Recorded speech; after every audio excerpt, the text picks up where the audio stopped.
So hey guys, welcome once again to my channel. It's conceptual.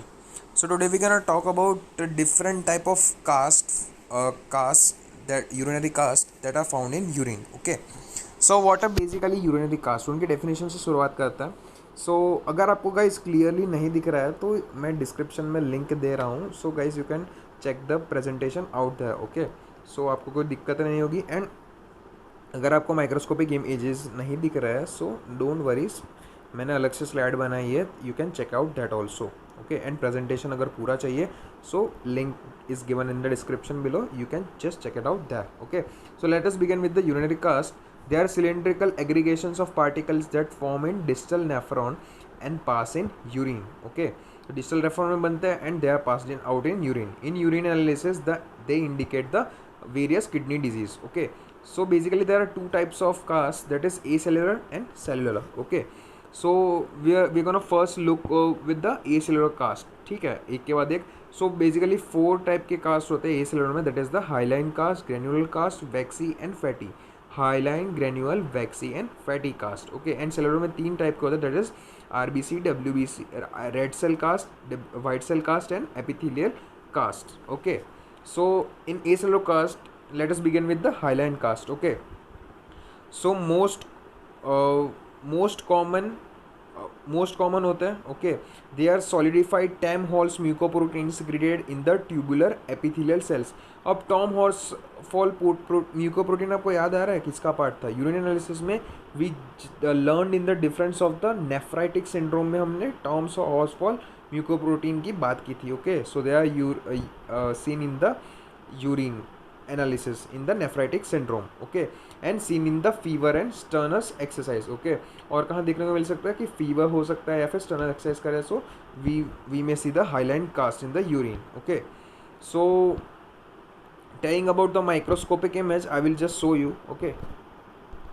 So this is the microscopic examination में Highline cast कुछ ऐसा दिखता है. Okay.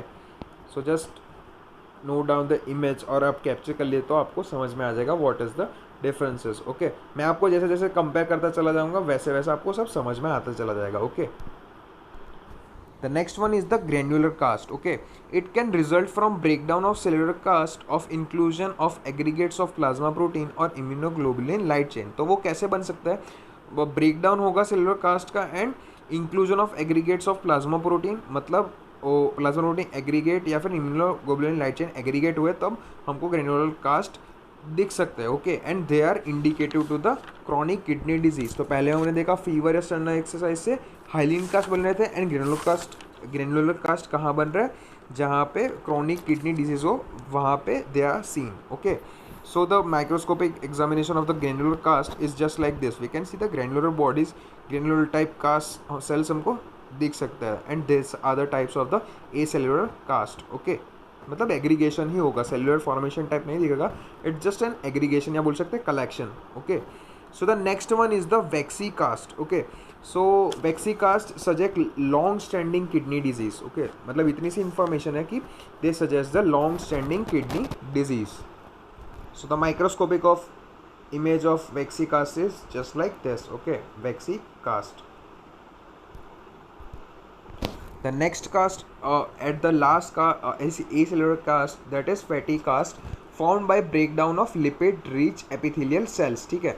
तो epithelial cells का जो breakdown है उनके lipid breakdown की वजह से fatty cast बनता है. Hyaline cast with fat soluble globule inclusion. तो हाइलाइन कास्ट में अगर फ्लैट ग्लोब्यूल इंक्लूजन हो गए तो they will convert into the fatty cast and present in nephrotic syndrome acute tubular necrosis. तो नेफ्राइटिक सिंड्रोम में Tamm Horsfall protein that was seen in the nephritic syndrome. इधर पे वही बोल रहा है कि अगर हाइलाइन कास्ट में ग्लोब्यूल इंक्लूजन्स हो गए तो that will result in the fatty cast. Okay. So that was all about the cast. And तो हमने चार टाइप के पढ़े, that is hyaline, granular, waxy and fatty. Okay. Hyaline कहाँ का? स्टर्नस एक्सरसाइज, फीवर या फिर नेफ्राइटिक सिंड्रोम में. फिर जो हमारे नेक्स्ट था दैट इज ग्रेनुलर कास्ट कहाँ पे? Chronic kidney disease. Waxy cast that is in a long standing kidney disease. And fatty cast कहाँ होंगे? That is in the nephrotic syndrome in the acute tubular necrosis. Okay. So microscopic examination of the fatty cast looks like this. Okay. So let us come now to the cellular caste, that is the first one is the red blood caste. Okay, RBC within caste is always pathogenic. Okay, strong indicative of the glomerular damage, usually associated with the nephritic syndrome. तो nephritic syndrome में हमको एक तो acellular caste में है Highland caste and second one is the red blood caste. Okay, so red blood caste cell कुछ ऐसा दिखता है. Okay, तो थिकन बीच में जो आपको आरबीसी कास्ट दिख रहा है that is the red blood cell cast. Okay, the next one is the white blood cell cast. Okay, indicative of inflammation और infection, pyelonephritis, acute allergic intestinal nephritis, nephrotic syndrome and post streptococcal acute glomerular nephritis. मतलब बहुत सारे inflammation या infective nephritis जो भी belong करते हैं that will belong to the white blood cast. Okay, मतलब बिकॉज सिंपल सी बात है डब्ल्यूबीसी कब सीक्रेट होंगे, जब कोई फॉरेन बॉडी आके हमारे बॉडी पे अटैक करेगी तो it will create a immunological response and thus the white blood cell cast can be formed. Okay, so the WBC microscopic examination just looks like this.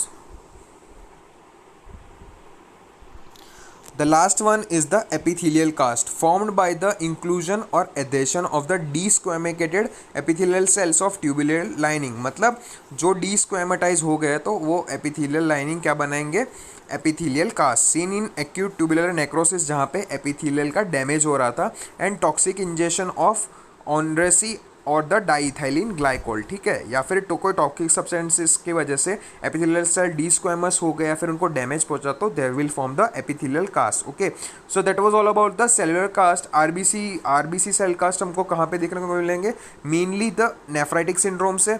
And white blood cell कहाँ कहाँ देखने को मिल सकते हैं, तो pyelonephritis, फिर post streptococcal acute glomerular nephritis, nephrotic syndrome, allergic intestinal nephritis etcetera etcetera. Epithelial cell cast कोई भी टॉक्सिक सब्सटेंसेस आके डिस्क्वेमेटाइज करेगा एपिथेलियल सेल को तब हमको देखने को मिलेगा. Okay, and that was all about the cellular cast. Okay, तो एपिथेलियल कास्ट हमको कुछ ऐसा दिखेगा, डिस्क्वेमेटाइज एपिथेलियल सेल हो जाएंगे due to the tubular necrosis या फिर टॉक्सिक इंजेक्शन की वजह से. ओके,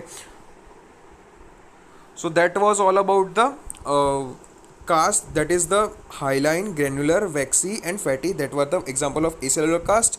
and cellular cast में WBC, RBC and epithelial cell cast हमने देखने को मिले. ओके, सो रिस्पेक्टिव माइक्रोस्कोपिक एग्जामिनेशन मैंने आपको दिखा दिए, पहले भी दिखाए थे रिस्पेक्टिवली, बट एक फाइनली मैं आपको दिखा रहा हूँ ताकि आपको सबको समझ में आ जाए the differences between the cast.